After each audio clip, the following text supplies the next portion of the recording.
Chapter 6 on Reciting the Qur'an. You must have a wird of recitation of the mighty book to be read every day.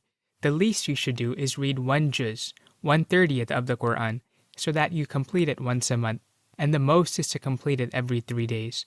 Know that great merit attaches to reciting the Qur'an and an influence in illuminating the heart. The Messenger of God, may blessings and peace be upon him, has said, "The best of my nation's devotions is the recitation of the Qur'an." And Ali, may God ennoble his face, has said, "The one who recites the Qur'an while standing in prayer receives 100 rewards for each letter. The one who recites it outside the prayer, but in a state of ritual purity, receives 25 rewards for each letter, and the one who recites it without ritual purity receives 10 rewards for each letter." Beware of concentrating, while reciting, on reciting a large amount to the exclusion of reflection and correct recitation. You must reflect and comprehend while you recite. Slow, melodious recitation will assist you in this. Feel in your heart the magnitude of the speaker, transcendent and exalted is he, and that you are before him, reciting his book to him, in which he addresses his commands, prohibitions, counsels, and exhortations to you. When reading verses on unification and glorification, be full of reverence and awe.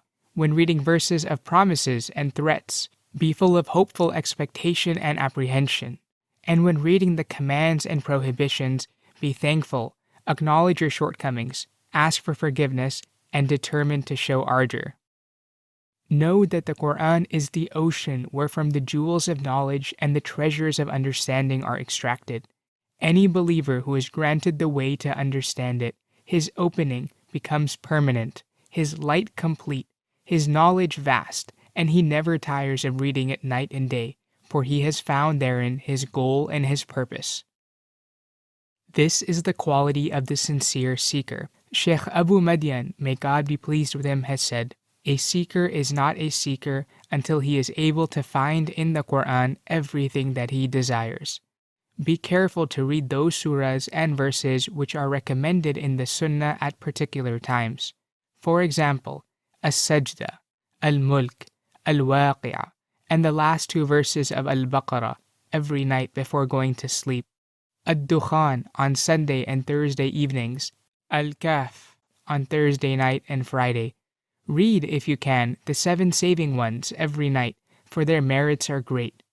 Also, morning and evening, the first few verses of Surah al-Haddad, the last few verses of Surah al-Hashr, Surah al-Ikhlas 3 times, and the 2 refuge-taking surahs 3 times each. Similarly, al-Ikhlas and the last 2 surahs together with the al-Kursi verse and Surah al-Kafirun immediately before going to sleep, making these the last thing that you utter. And God says the truth, and He guides to the way.